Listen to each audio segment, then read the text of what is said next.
The Lord may not speak to you in an audible voice like He has some characters in the Bible. And He may not allow you to all of a sudden wake up one morning and you have a picture in your mind of your vision. But He has built into each of you and into me interests and gifts and abilities. There's something you're good at. There's something that God has gifted you to do. There's something you're very interested in.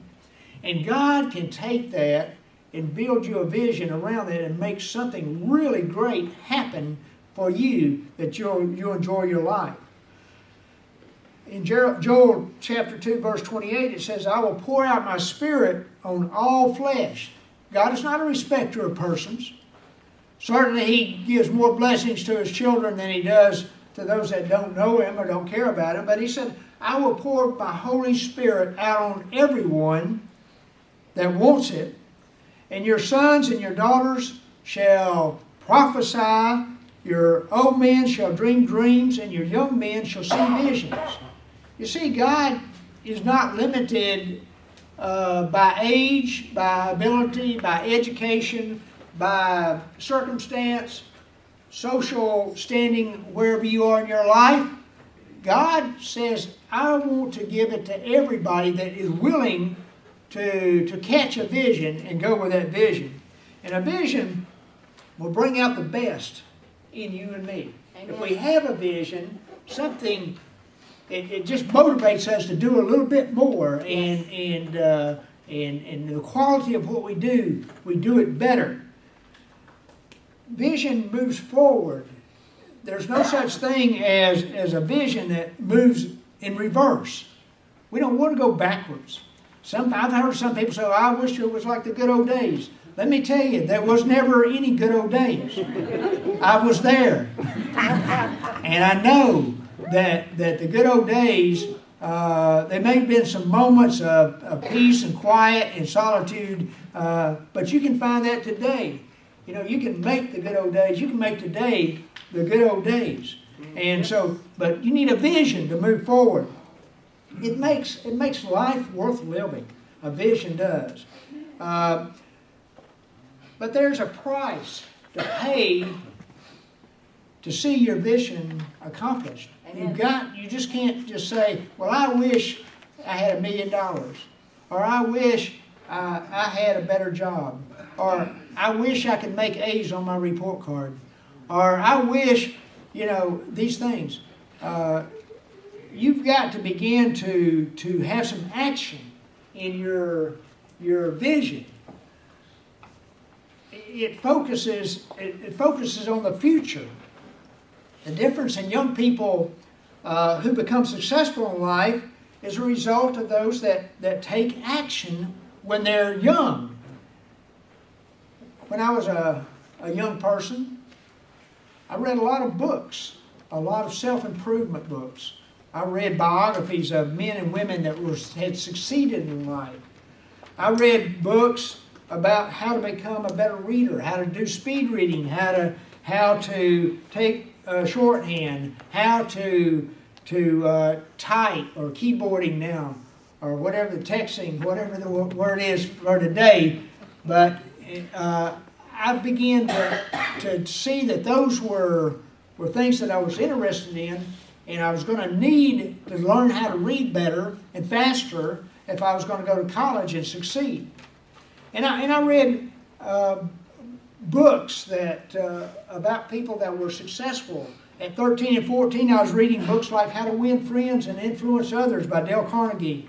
I read biographies of Hudson Taylor, Billy Graham, Dwight L. Moody, John Wesley. I began to study these people's lives and figure out, well, what made them so different than the people that were unsuccessful. And I began to draw characteristics out of their life. And I caught a vision from each of their lives to make my life better. Yes.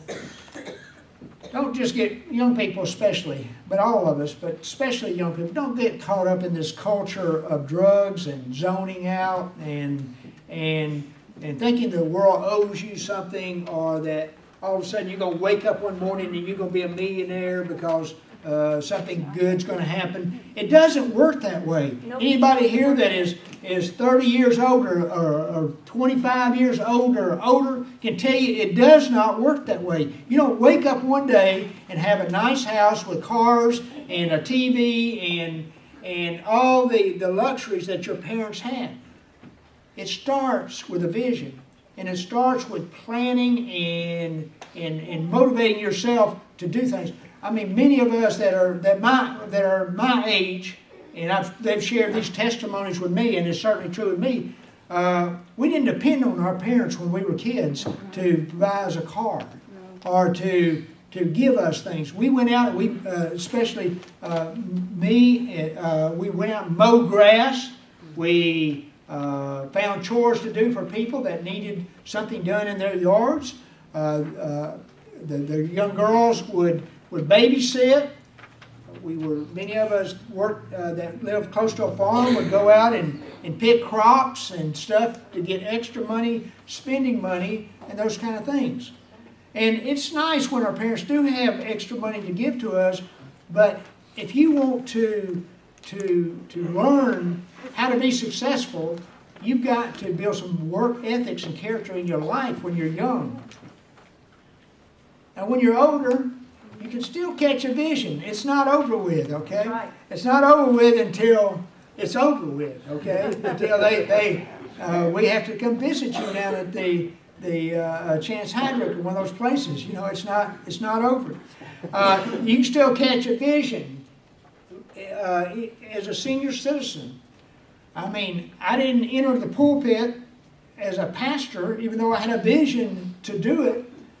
I didn't enter it until I was 57 years old. I went on my first mission trip shortly thereafter when I was 58 years old. I had the dream and I had the vision when I was a child and as a young person, but it took me some years to get everything in the right position so I could to see my dreams come true. Also, there's things that you can do as you get older that are unlimited. For instance, like I said, I want to be a missionary. Well, how can you become a missionary? When you're in your 60s. Well, the Lord showed me one day that people all over the world want the gospel. They don't have seminaries and Bible colleges, and they want to be able to read the Bible, and they want to be able to hear messages that will encourage them. And so a pastor friend of mine in India, and myself got together. We met on Facebook, and we both had the same vision, and we developed a website. And the same message that you hear right now that's being videotaped will go to over 133 nations throughout the world. They will hear it, they will read it, and they will see it. So I'm a missionary to 133 different countries. Awesome. Now, how would that be possible 40 years ago? It just wouldn't have been possible.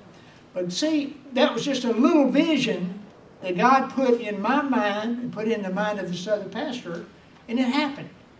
So there's some things that you might say, really, I want to invent something, or I want to make something better. Aren't there some things, appliances or something around your house, something that doesn't work right and it's always breaking? Maybe God can help you design something that will make it a little bit better. You're never too old or you're never too young to have a vision. Right.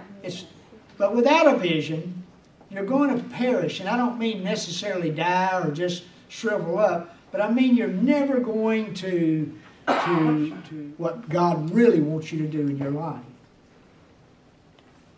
The courage of a vision says this: Lord, if that's you walking on the water, let me come to you.